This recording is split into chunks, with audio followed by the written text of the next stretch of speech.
Welcome back on ESPN.com. Shams Charania did a deep dive into the fractured relationship between Giannis Antetokounmpo and the Bucks, while also detailing the deteriorating relationship between the head coach Doc Rivers and the players. So we now welcome in Shams Charania right now. Good morning, Shams. How are you? Thank you for being with us this morning. What stood out most to you about the situation that continues to keep unfolding here?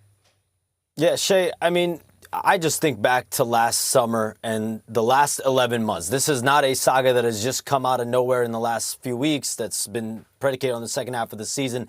And as I talk to sources around the team, sources around players involved, people involved in all this, this could all have really been avoided. But the Bucks last summer, when Giannis Antetokounmpo privately, behind the scenes, approached them in May along with his agent Alex Saratsas about, listen, the time is now to part ways. The time has come to move on. John Horst, the general manager, Doc Rivers, the head coach, team ownership, they were aligned because the leadership of that organization had convinced ownership that we have a contending roster. We have a team that can compete and win. And as much as Giannis made it very clear in his private conversations with John Horst, the general manager of the team, that he had serious doubts about this team's ability, of this team's talent, of this team's culture to actually win, they decided to rebuke his trade efforts, to keep him, and that's the tension that you see take place. I had one team source tell me in the last several days that when you have a star player that's 1 foot in, 1 foot out, you're just not going to win. And that tension is permeated across the Bucks organization, from ownership to management to the coaching staff to the players. And, there's several words I can use right now: dysfunction, chaos.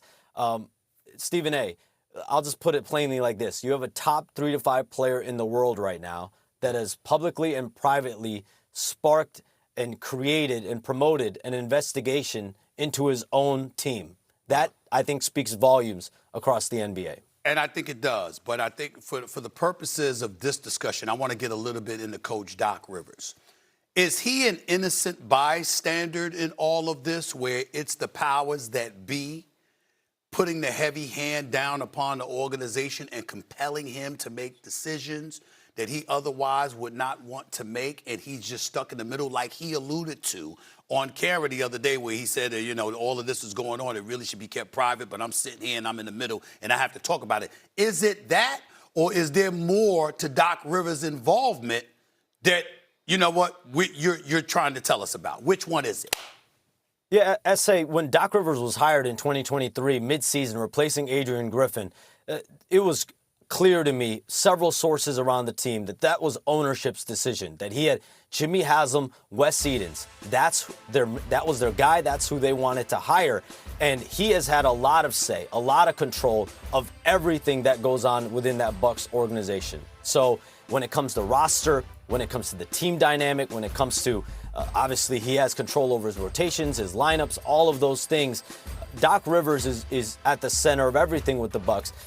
This is an issue where last summer, if you address the Giannis situation, how does this season play out? We don't know. But listen, John Horst and Doc Rivers were 100% aligned with the team's direction, with the team's roster, with selling Giannis, on the fact that they felt this team was a contending team in the Eastern Conference. So as much as everyone now wants to potentially, one thing that's been mentioned to me in the last few days is now everyone wants to run from responsibility, whether that's the players, whether that's the coach, whether that's the general manager, the team leadership. Across the board, it's obviously about accountability. And we've seen Giannis come out on multiple different local interviews and be very, very direct with his feelings and how he feels about the team's culture, the team's identity, the team's moves. And that is something that the Bucks are dealing with right now. It is total dysfunction and chaos there. What would you classify Doc Rivers? And Doc Rivers, by the way, is welcome on this show anytime. He knows that.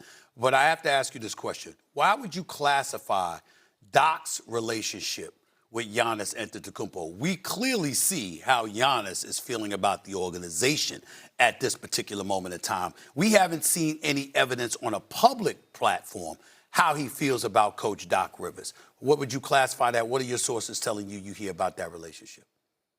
Stephen, across the entire roster, I reported it in my story, there's been a season-long disconnect from the top to the bottom. I'll give you a story. There was a team shoot-around meeting on March 21st in Phoenix. Doc Rivers called it with his veteran players, one by one. Taurean Prince, Kyle Kuzma. Then he got to Miles Turner, told Miles Turner.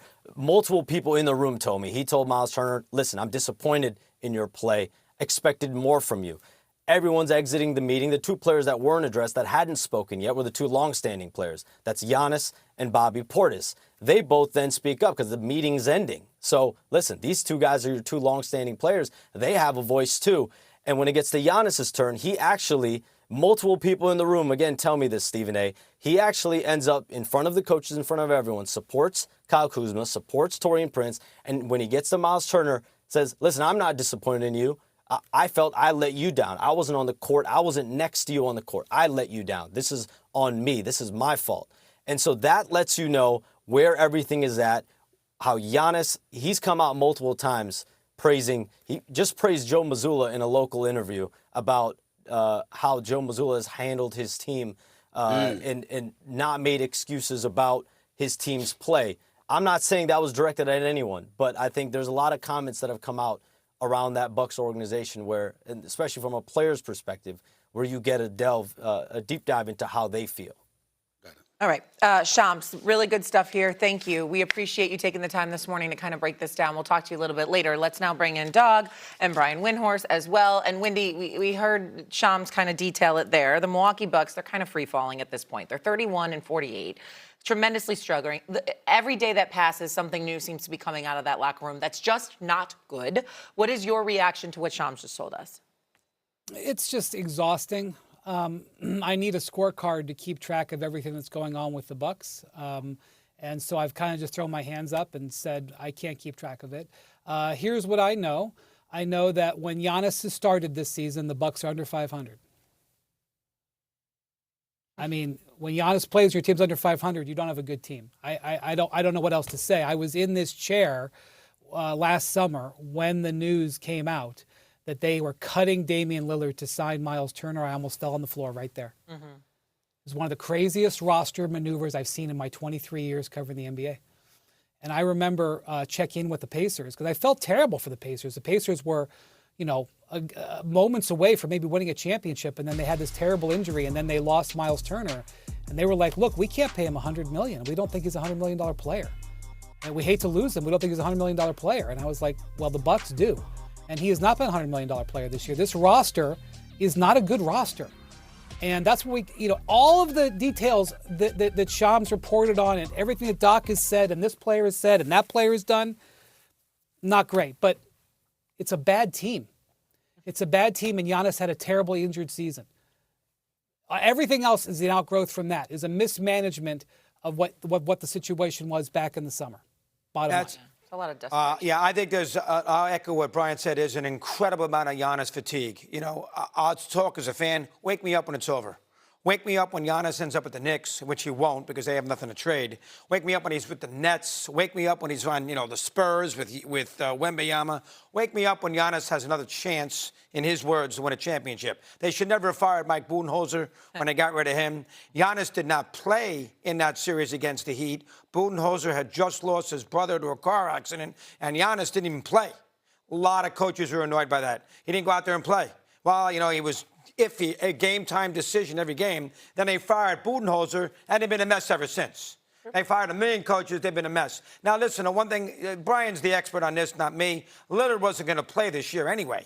So as a result of that, they felt, you know what, we got to try to keep Giannis happy, got to try to be competitive. So we're not going to be able to have him play after the Achilles, so let's get rid of him, and then we can have room to sell Miles Turner, gives us a fighting chance. Turns out that turned out to be a lousy decision because, I guess Turner's had a bad year, and you're right, he's not a $100 million. Good player, He gave good him role so player. much money, though, for him not to help that roster. Well, you're right. He's a good role player. He's not a guy that you can have as your second best player on the team. But again, I think the overall theme for me, and you guys know Doc, we all know Doc, he's a great guy, is wake me up when Giannis has his scenario that he wants. Right. On a good team, win a championship, play 70 games, have an opportunity to win a title. Right. Because I think a lot of fans are every 5 seconds you hear about Giannis. Well, get this settled eventually, please. It's tiring. What I would ask is that there needs to be, I don't know if the right word is compassion or empathy, but there needs to be some of it for Giannis. You know, it's one thing when you're an American-born player.